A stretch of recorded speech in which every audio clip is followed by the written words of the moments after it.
So, good afternoon, everyone. My name is Laurie Gagan, and I'm the founder of StopSprayingGlyphosate.com. And I am honored today to introduce to you one of my friends and colleagues, Dr. Michelle Perro. Dr. Perro is a veteran when it comes to pediatric care. She has been doing this for over 4 decades. And her book is really what intrigued me to learn more about her. And her book is What's Making Our Children Sick. I believe that everyone should be reading this. Every parent should have her book in their hands. It begins to open our eyes and how our food can certainly make our children sick. She believes that what we have as our own gift of self-healing and her passion, which is like mine, is educating that it all begins in the gut. And we know that for most families who are unaware of the dangers of herbicides like Roundup, glufosinate, and many, many others, that our education needs to focus on the soil that our farmers are using to grow our foods and the herbicides that they may be spraying, because these are the foods that make our children sick. And then what ends up happening is we take these foods into the pantry, and then that's where it all begins for these children. So most families don't have the time to research these toxins that harm our immune system.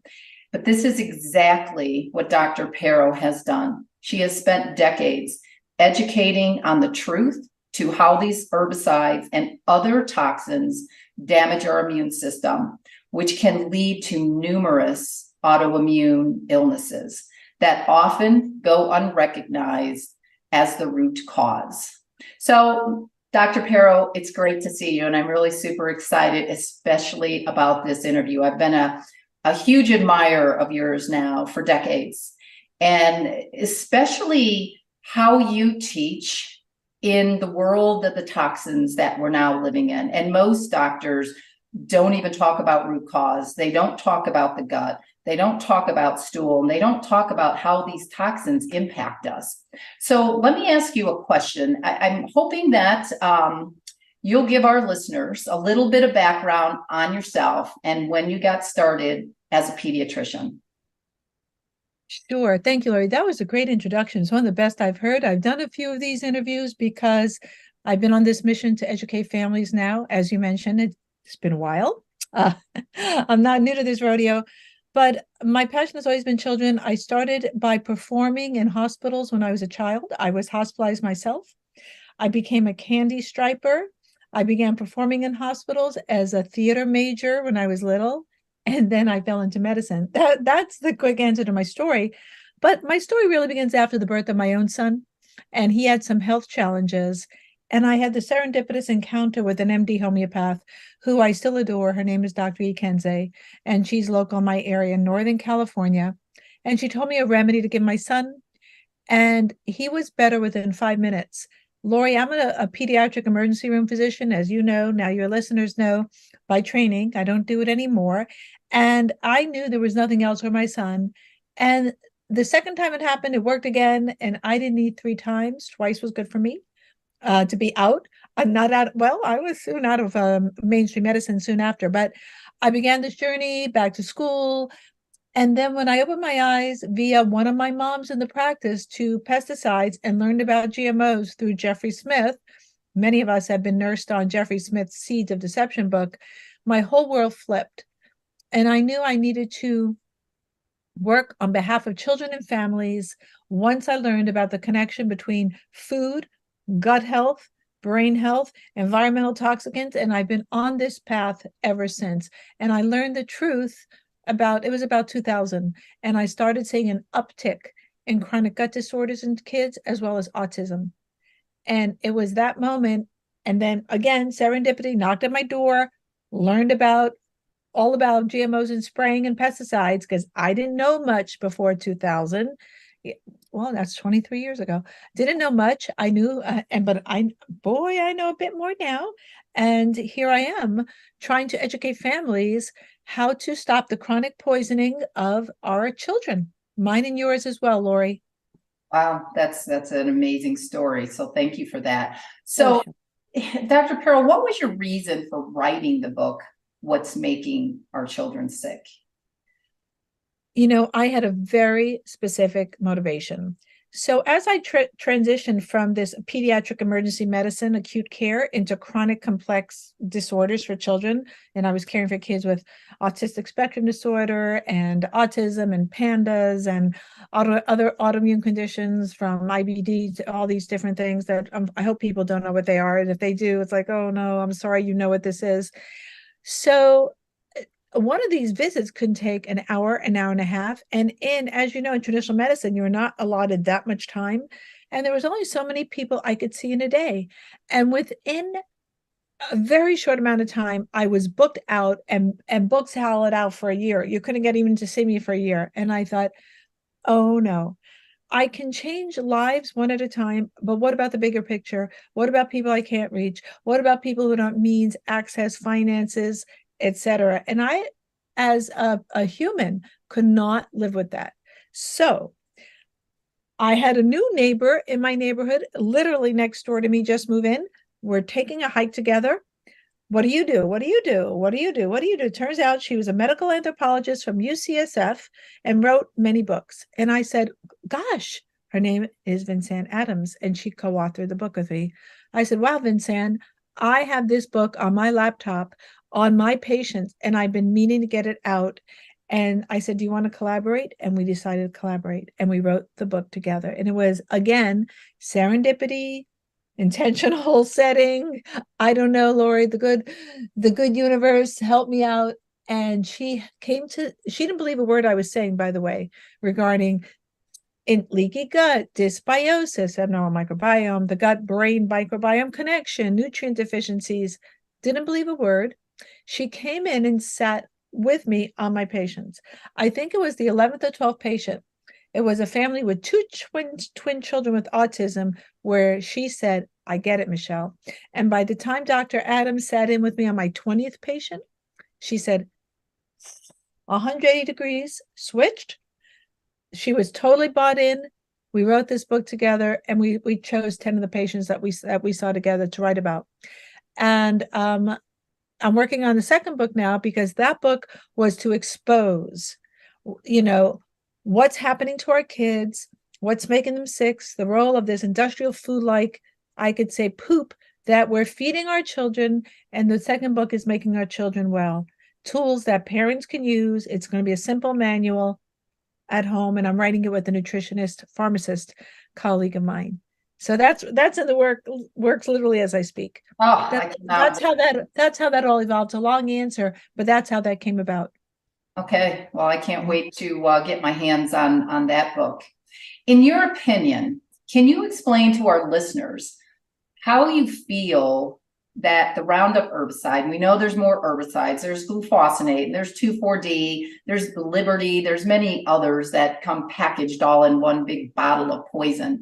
But can you explain how you feel that these awful, deadly herbicides harm our children's gut brain axis? Yeah, I'm going to give you the short, down and dirty answer. How it's all, and there's a good scientific data as well as clinical data to back this up. So the things that listeners need to know about glyphosate are several fold. One, it's an antibiotic. So data for sure, it was patented as an antibiotic in 2010. Plenty of research out of Germany in 2013 and 2015 that showed that it killed off the beneficial microbes and promoted the growth of pathogens such as salmonella and some clostridia, killed off the lactobacilli and bifido.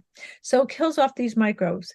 You need these microbes not only to coordinate and orchestrate your immune function, but these microbes also make neurotransmitters. And those are the chemicals that run your brain. 80% of the calming neurotransmitter, and Laurie, I know you know a lot about this through your own work, is made by your gut microbes. Now, your brain also produces some of these neurochemicals, but the majority is made by your gut microbes. We know they're under attack from glyphosate. Additionally, There's many things glyphosate does, as well as other glyphosate-based herbicides, but additionally, it's a metal chelator, which means it binds minerals. And it binds the necessary minerals, which are cofactors in the reactions that run, for example, your brain, among many other functions, like zinc, magnesium, copper, manganese, crucial for brain function. So we have this one amino acid-like substance, glyphosate, N-phosphonylmethylglycine. It's a glycine analog. It can be almost considered an amino acid, very small. It can be substituted, glyphosate, for glycine, and that's the work of our friend Dr. Seneff and Dr. Samsel. And so we have this, we're eating it every day. It's in everything. Even organics have been contaminated glyphosate, 5 to 9% of organic crops, where our children are eating it 2, 3, 4, 5, 6 times a day if they're babies. It's in formula, it's in vaccines, it's in the air, it's in the water, it's in their food. We are inundated with it. So causes abnormal microbiome, no neurotransmitters to run the brain, no mineral cofactors to run the brain, and it impairs detoxification through a certain pathway in your liver called the cytochrome P450 system. So you can't clear these toxins, average of 6 pesticides in a food, as well as the myriad plastics, POEA, PFOA, and all the other fluorinated compounds, air, particulate matter in the air, and the fires, etc. We need this system to detoxify. Kids are overloaded, can't clear the toxicants, their brains aren't working because their gut's not working because of what we've done through chronic poisoning of our food. It needs to go yesterday. There's no excuse for any herbicide. Pesticide is the overall arching word. Herbicide is specifically plants, fungicides, insecticides. They're all pesticides. We need to ban pesticides for the sake of our children as well as wildlife. Agreed on that. So, Dr. Perro, I wanted to bring up an important amino acid, and one that our dear friend, Dr. Don Huber, often talks about. Dr. Huber is one of the most well-known scientists in the world who educates and researches on the dangers of Roundup and what this deadly herbicide does in the body and how it harms our soil. This herbicide depletes the nutrients found in healthy soil. Tryptophan is one of the most important amino acids that our body does not make. It has to come from the foods we eat or by supplement. And some of the foods would be chicken, eggs, turkey, nuts, and cheese. But when the soil equals dirt, meaning it's missing nutrients and what used to be healthy soil, due to the farmers who spray these harmful herbicides, these nutrients are killed off in the soil. Root cause of emotional issues are often missing key amino acids that are found in the body and the brain that come from food. When the nutrients don't exist in the soil, they barely exist in the body unless someone is supplementing them. And most people aren't even aware of what tryptophan is, so knowing that they would need to supplement would be an unknown to them. Tryptophan converts to 5-HTP, which then converts to serotonin. And as you well know, Dr. Perro, serotonin deficiencies can lead to emotional issues as well as gut issues, hence the gut-brain axis. And we know that serotonin deficiencies are on the rise. And when adults and children end up in the wrong hands of the wrong doctor, they often leave their doctor's office with a big pharma prescription that rarely works and comes with many side effects. So education is the key for these families as they start moving over to an organic lifestyle. And I have to tell you, the cost of disease is way more money than the cost of eating organic off of the dirty dozen. But why do you think, and this is the thing that is just baffling to me, why do you think that conventional medicine doctors, and there are plenty of really good ones, but for the average conventional medicine doctor, that clients and patients that I talk to, they don't even talk about root cause. They never even get to the gut. I'm seeing more and more of these kids, and this is where the Dr. Raymond side of my brain coaching comes in, that they take these kids, and obviously there's some gut disruptions. It's leading to these anxious thoughts and these sad thoughts and these social phobia thoughts. But why do you think that there is not enough doctors talking about root cause beginning in the gut? So this is why I think it is, and this is my opinion, certainly, because I've been through medical school. I'm a classically trained physician. Now, granted, that was, 40 some odd years ago, but from what I can see, having worked with medical students, which I have, and still seeing the curricula of medical schools, not much has changed in terms of that. They are not taught root cause medicine. They are taught symptom-based medicine. So they are programmed, and when I mean programmed, I mean programmed to think of certain way, that if there is a symptom, that the way you treat it is with a pharmaceutical agent, and you block the symptom. And they're given a year of pharmacology. I was part of that club, a year of pharmacology. I received 2 hours of nutrition. And that was basically, should have been zero. I learned nothing. But additionally, not only is there's no understanding of root cause medicine, and we know that Rockefeller and his brother-in-law, whoever he was, Flexner, drove it out in 1910 with the Flexner Report. Homeopathy, natural medicine, herbal medicine was how Americans practiced medicine until 1910, when Rockefeller brought in his, war product leftover pharmaceuticals from industry, and we've been using them ever since. So that's the model. But there's also an arrogance that's taught, as if that other medicine should be shunned. It's juju medicine. It's invalid. There's no validity to it. And they're not exposed, to, even though some medicines are more acceptable, like acupuncture, for example, here in Northern California, Kaiser, a big nonprofit, in theory, nonprofit medical center, does offer acupuncture, but it's downplayed, poo-pooed, disregarded, and treated as like, the stepchild, the Cinderella story. It's awful. So if you said, hey, what about, let's use some elderberry for that immune function, they're like, yeah, right, as if that's going to do anything. It's this kind of insidious arrogance that's instituted along with the training. When you get out of medical school and you start your residency, because everything is so scripted now, because of insurance companies and this tight control on physicians, you have to play in the sandbox. And if you wanted to write a patient for some vitamin D or vitamin D level, insurance companies don't even cover it. And they say, oh, you get a lot of pushback from nurses, from other people, from your staff, your attending physician. You're not, even as a young buck doc, if you wanted to veer out of the system, you're quickly clamped down. Because the average medical student owes about $333,000 when they come out of training, they then have to go into these jobs to make money where they're on the loop of seeing 30, 40, 50 people a day, almost impossible to know what you're doing. And they become a slave to data entry. They just become this relationship with a computer, and they're not even seeing people anymore. They are unallowed to veer off what they've been trained.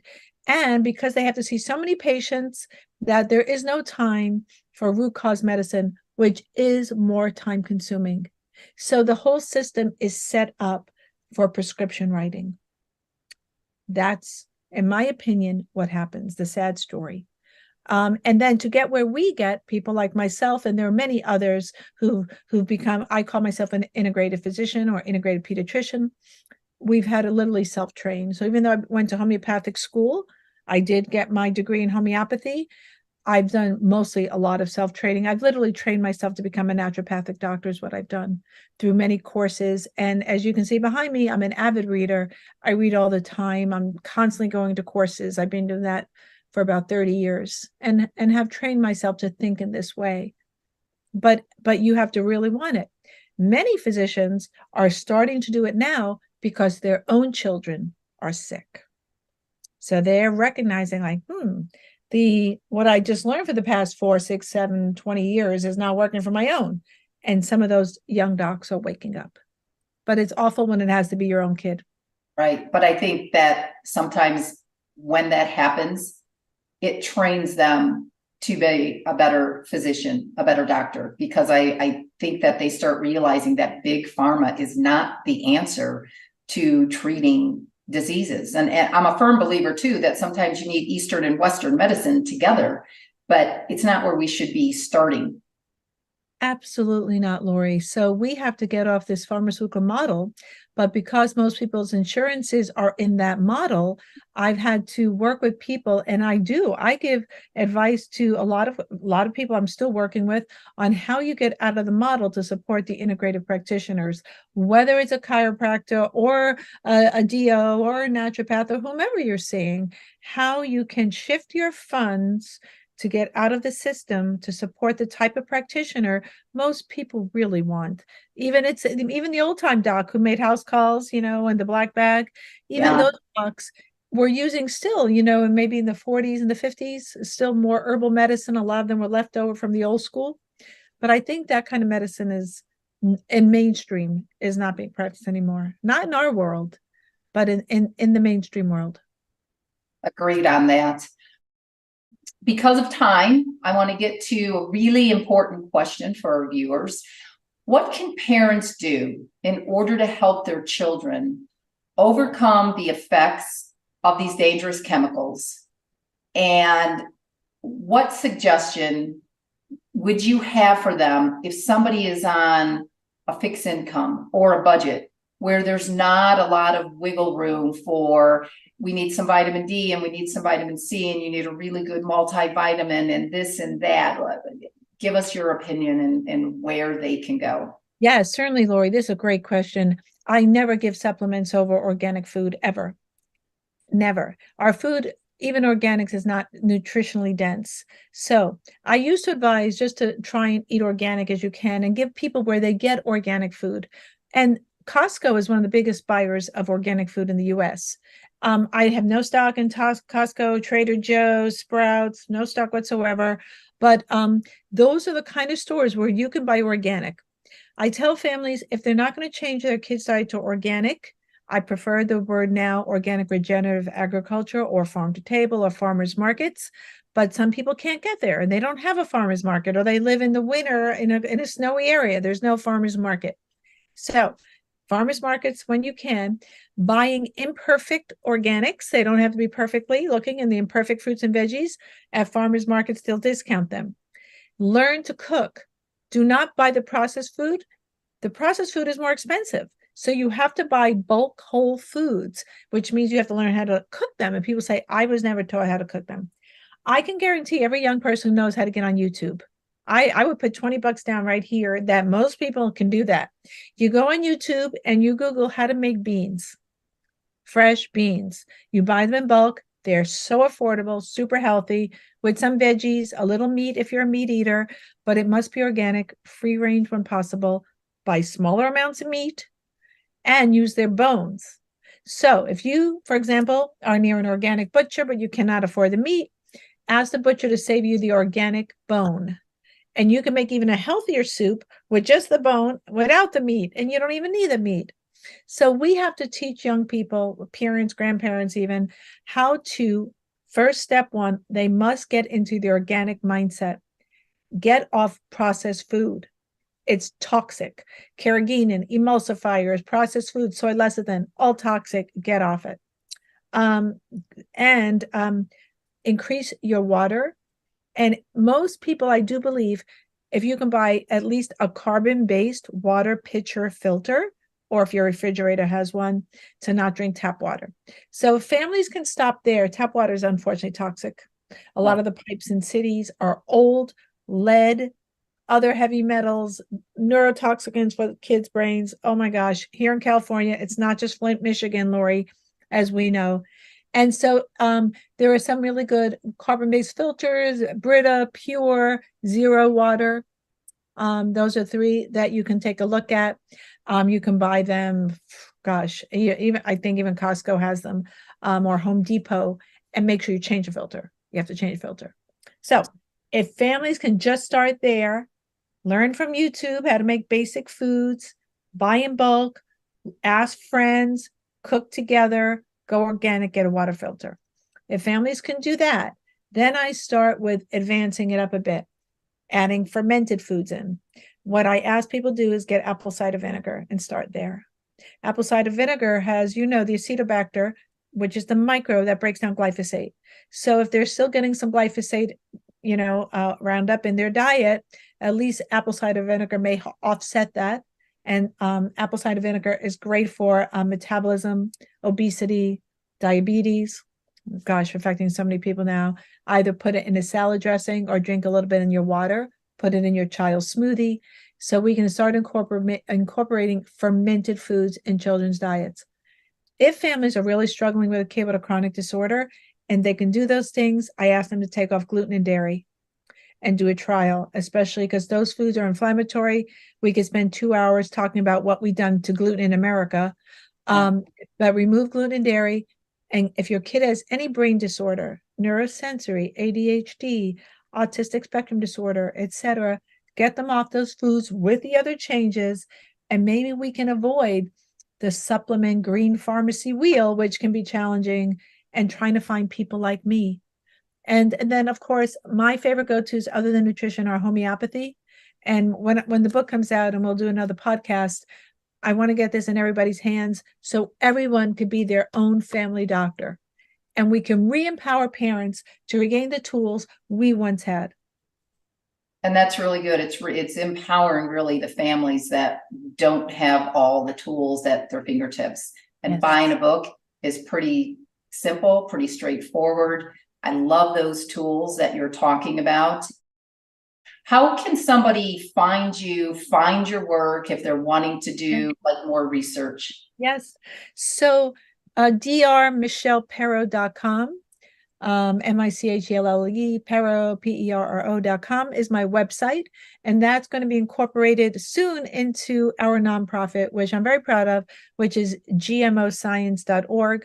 We're going strong for almost 10 years, and everything is going to be on this website. As you know, Laurie, myself, Dr. Stephanie Seneff, and Zen Honeycutt from Moms Across America, CEO, we have a podcast we do once a month called The New MDs, Mothers, Doctors, and Scientists. And we're tackling all these subjects. We're on Facebook. Our next one we're doing is next week on Alzheimer's. And we have that on Facebook and YouTube. And that will be under All GMO Science. That's what I'm working on literally as we speak, if I can keep my tushy in a chair long enough to do the work. And so, but listening to as many different perspectives, as many podcasts like yours, Laurie, going to Environmental Working Group, that's a great source. Moms Across America, super good source. Made Safe, Amy Ziff's place. These are where people need to switch their attention. And if I beg people, get off mainstream media, get your kids off that TV, please monitor their devices. Don't let them do TikTok and these other mind capturing social media things, which are definitely targeting children. So shut the TV. Agreed on that. Well, thank you so much. And what was the name of that website that you're doing once a month again? So we're doing the New MDs, and it's on the New MDs is on YouTube and Facebook, and it'll be soon found by September on gmoscience.org. It'll be there living as well. And I couldn't say enough good things about Stephanie Seneff and Zen Honeycutt. They are such like powerhouse women and so humble, so much information. And I'm very proud of the women that we all network with and collaborate with, Laurie, because we are changing the conversation on behalf of our kids. And that's where it needs to start. So thank you so much. I'm so grateful for your time today. I will go ahead and get this posted as well as that website. And I think everybody should take a look at it. And for those of you who have not read Dr. Perro's book, What's Making Our Children Sick, go online and get a copy. You can even get like used copies that people have, you know, reread, and then they're selling them for super cheap. So every parent should have that as a tool in their pantry. Thank you for that. Dr. Perro, thank you so much, and we will chat later. Thanks, Laurie. Bye.